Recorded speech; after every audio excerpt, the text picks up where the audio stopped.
People always think following Chelsea in the 70s was easy. They imagine big away crowds and taking over other teams' ends every week. But let me tell you, it really wasn't like that. Before 1975, we had some really poor turnouts. Some were actually quite embarrassing. One thing that really wound me up was how every year, before we played away at West Ham, the Shed would start singing, "If you're all going to West Ham, clap your hands," and nearly the whole end would clap. But when the game came around, only a few of us actually went. And we'd always get outnumbered and battered. The next home game after West Ham was always awkward. Those of us who went were fuming at the ones who didn't. Arguments would break out, and most of the time it ended in a fight in the Shed. It was always the same lot making excuses. I had to work. I didn't have money. I was sick.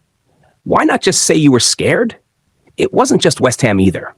Away games at places like Newcastle, Liverpool, Everton, Man United, and Leeds were just as bad. That's why loads of us moved to the North Stand. We were embarrassed by some of the Shed lads. Not all of them. Some were proper loyal and would go anywhere. The ones from Stockwell, Battersea, and North End Road were always up for it. But the rest? All talk, no action. Even when we played Spurs at home, only a small group ever stood their ground in the Shed. Where the others disappeared to, no one knew. All that reminds me of a funny one from around 1973 or 1974. We were playing Crystal Palace in a night match, a testimonial at Selhurst Park. I was still at school and usually worked Saturdays, so midweek games were the only ones I could go to. It was local, so I went with a couple of mates. We stood in the White Horse End and didn't spot many Chelsea fans around. After the match, we met a small group of Chelsea lads, younger than me. I was about 15 or 16. One big guy with curly hair, a mustache, and a cardigan took charge and said we should go towards the Palace end and have a go. Then, out of nowhere, loads of Palace came charging at us.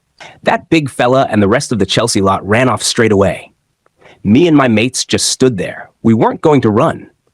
Palace just rushed past, laughing and cheering, thinking they'd chased Chelsea off without even a fight. We couldn't believe it. They probably didn't even notice us. We walked to the bus stop, hoping the Millwall lads at school wouldn't hear about it.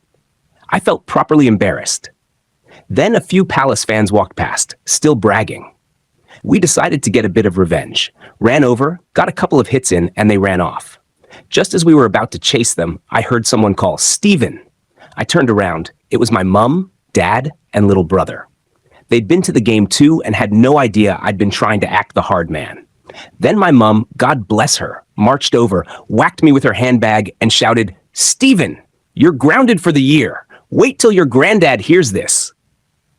I was trying to hide while my mates stood there laughing their heads off. I was absolutely mortified. I never lived it down. Even now, they still bring it up. Not every hooligan story is all about violence. Some just end up being funny. We all need a laugh sometimes. Enjoyed the video? Like, share, and subscribe for more.